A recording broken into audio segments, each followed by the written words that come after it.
இழுபறிக்கு முற்றுப்புள்ளி. நாளை முதல்வராக பதவியேற்கிறார் விஜய். பெரும்பான்மைக்கும் அதிகமான ஆதரவு கிடைத்த அதிசயம்.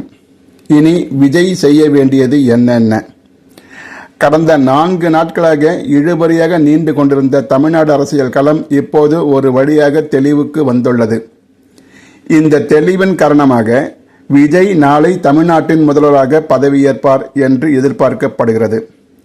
இதற்குள் என்ன நடந்தது, விஜய் இதனை எப்படி சாதித்தார், சமாளித்தார் என்பதை இப்பதிவில் பார்ப்போம்.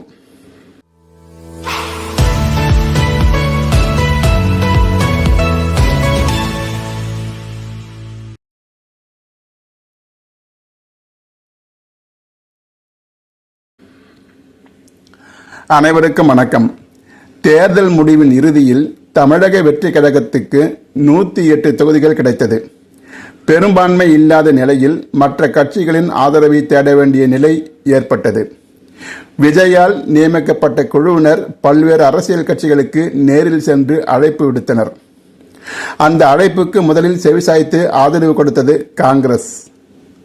அவர்களிடம் 5 தொகுதிகள் உள்ளன. அடுத்து 2 கம்யூனிஸ்ட் மற்றும் விசிகாவிடம் ஆதரவு கேட்கப்பட்டது. அவர்கள் நிர்வாக குழுவை கூட்டி முடிவெடுப்பதாக கூறியிருந்தார்கள்.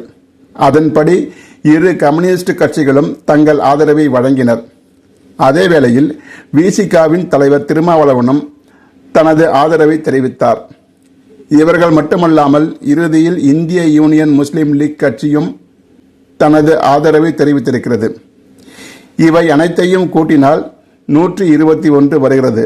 ஆனால் 2 தொகுதியில் வெற்றி பெற்ற விஜய் ஒரு தொகுதியில் பதவி விலக இருப்பதால் அதனை கணக்கிலிருந்து நீக்கிவிட்டால் 120 எம்எல்ஏக்கள் ஆதரவு அவருக்கு கிடைத்துள்ளது. பெரும்பான்மைக்கு தேவையான 118 விட 2 உறுப்பினர்கள் அதிகமாகவே உள்ளனர். இந்த நிலையில் இன்று மாலை ஆளுநரை சந்தித்த விஜய் ஆட்சி அமைக்க அழைக்குமாறு ஆளுநரிடம் கடிதம் கொடுத்து விட்டு வந்தார். இனி ஆளுநர் எந்த காரணத்தை கூறியும் தள்ளி வைக்க முடியாது என்பதால் நாளை காலையில் சென்னை நேரு விளையாட்டு உள்ளரங்கில் விஜய் பதவியேற்பார் என்று எதிர்பார்க்கப்படுகிறது. இந்த தேர்தல் ஒரு வித்தியாசமான தேர்தலாக அமைந்துள்ளது. 4 முனை போட்டியில் 4வது முனையான நாம் தமிழர் கட்சியின் நேர்மையான அரசியலை தமிழ்நாட்டு மக்கள் தற்காலிகமாக புறக்கணித்துள்ளனர். அதற்கு காரணம் நாம் தமிழர் கட்சியால் வாக்குகள் சிதறவிடக்கூடாது என்பதும், திமுகவின் மீது இருந்த கோபமும், விஜய் மீதான கவர்ச்சியும் என அனைத்தும் ஒன்று சேர்ந்து இந்த வெற்றியை விஜய்க்கு தந்துள்ளது. விஜய் சரியாக பரப்புரை செய்யவில்லை என்பதை அனைவரும் அறிவர். கிட்டத்தட்ட 7 மாவட்டங்களில் தாவேக ஒரு இடத்தை கூட பெறவில்லை. ஒருவேளை எம்ஜிஆர் போல் தெருவாக விஜய் சென்றிருந்தால் யாருடைய தயவும் இன்றி பெரும்பான்மையுடன் அரியணை ஏறியிருக்க முடியும். இனிமேலாவது விஜய் மக்களிடமிருந்து தள்ளி இருக்காமல் மக்களோடு மக்களாக நெருங்கி பழகினால் அவருக்கான ஆதரவு மேலும் மேலும் கூடும். நாம் தமிழர் கட்சியை தவிர்த்து மற்ற 3 அணிகளில் திமுகவும் அதிமுகவும் களத்தில் கடுமையாக பரப்புரை செய்தன. விஜய் பரப்புரை செய்த சில இடங்களில் தீய சக்தி திமுக, தூய சக்தி தாவேகா என்று போகுமிடமெல்லாம் பரப்புரை செய்தார். சிலர் கத்தி பேசுறாங்க என்று சீமானை மறைமுகமாக சாடியவர் ஒரு கட்டத்தில் இவரே கத்தி பேச ஆரம்பித்து விட்டார். இதில் வேடிக்கை என்னவென்றால், எந்த அணியின் தலைமை கட்சியை தீய சக்தி என்றாரோ அந்த தீய சக்தியின் கீழ் போட்டியிட்ட அத்தனை தீய சக்திகளும் இப்போது தாவேக பக்கம் வந்துவிட்டன. இப்போது தாவேகாவுக்கு ஆதரவு தெரிவித்ததால் தீய சக்திகள் தூய சக்திகளாக ஆகிவிட்டார்களா, அல்லது தூய சக்தியான தாவேகா தீய சக்தியாகிவிடுமா என்பதை அவர் பதவியேற்ற பின்னரே தெரிய வரும். இப்போதே தாவேகா தொண்டர்கள் மட்டுமல்ல, எம்எல்ஏ ஒருவர் தண்ணீர் தொட்டி தேடி வந்த கண்ணு கூட்டினான் என்று பாட்டிலை வைத்துக்கொண்டு பாடும் காணொளி சமூக வலைத்தளங்களில் பரவி வருகிறது. அதேபோல் கேக்கை பெரிய கத்தியால் ஒரு தாவேகா எம்எல்ஏ வெட்டுவது போன்ற காணொளியும் பரவுகிறது. ரவுடிகள் தான் இதுபோல் பட்டா கத்தியால் கேக் வெட்டுவார்கள். அவர்களை கைது செய்து காவல்துறை லாடம் கட்டும். இந்த எம்எல்ஏவுக்கு லாடம் காவல்துறை கட்டுமா என்பது தெரியவில்லை. ஒரு எம்எல்ஏ வெற்றி பெறுவதற்கு முன்பே மேடையில் பேசிக் கொண்டிருந்த ஒரு பெண்ணை தனது கைகளால் வாயை மூடி அனுப்பிவிட்டு போதையில் மிரட்டும் துணியில் பேசும் காணொளி ஒன்றும் வலம் வருகிறது. பாலியல் குற்றச்சாட்டில் ஒரு தொண்டர் கைது செய்யப்படுகிறார். பெரிய கத்தியை வைத்துக்கொண்டு 2 தாவேக தொண்டர்கள் எதிர்க்கட்சியினை தகாத வார்த்தைகளால் திட்டும் காணொலியும் வலம் வருகிறது. இது போன்ற தொண்டர்களை விஜய் கட்டுப்படுத்த வேண்டும். ஒருவேளை மாற்றம் என்று சொன்ன விஜய் இது போன்ற மாற்றத்தை தான் எதிர்பார்க்கிறாரோ என்னவோ தெரியவில்லை. விஜய் தன் ரசிகர்களை கட்டுப்படுத்தவில்லை என்றால் பொதுமக்களின் வெறுப்புக்கு ஆளாக நேரிடும். பொது வாழ்க்கைக்கு வருபவர்கள் குறைந்தபட்சம் தனிமனித ஒழுக்கம் உள்ளவர்களாக இருக்க வேண்டும். அப்போதுதான் அரசியலில் ஒரு நல்ல மாற்றம் வரும். இல்லையேல் அரசியலில் ரவுடிசம் தான் வளரும்.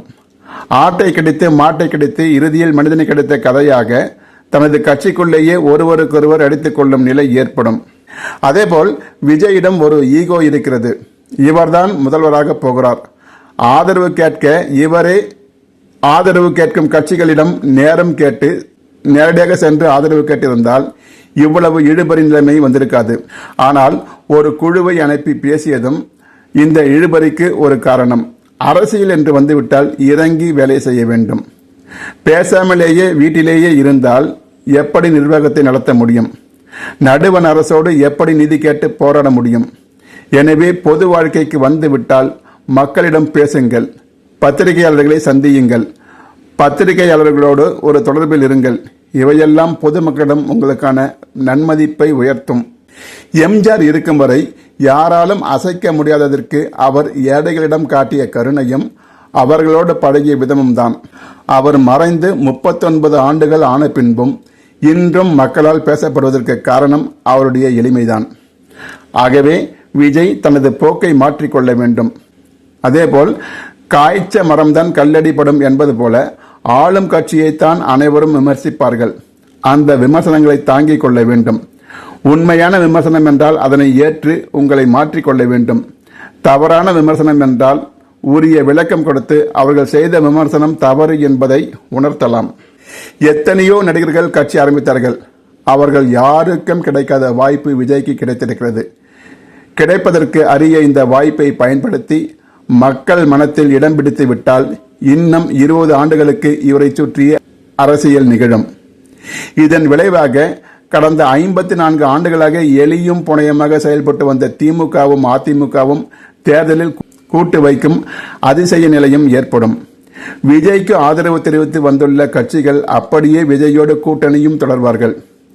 இதுவரை 2 திராவிட கட்சிகளுக்கு மாற்றாக 3வதாக ஒரு பாதி திராவிட கட்சி வந்துள்ளது. ஒரு பாதி திராவிடம், மறு பாதி தமிழ் தேசியம் என்று விஜய்தான் சொன்னார்.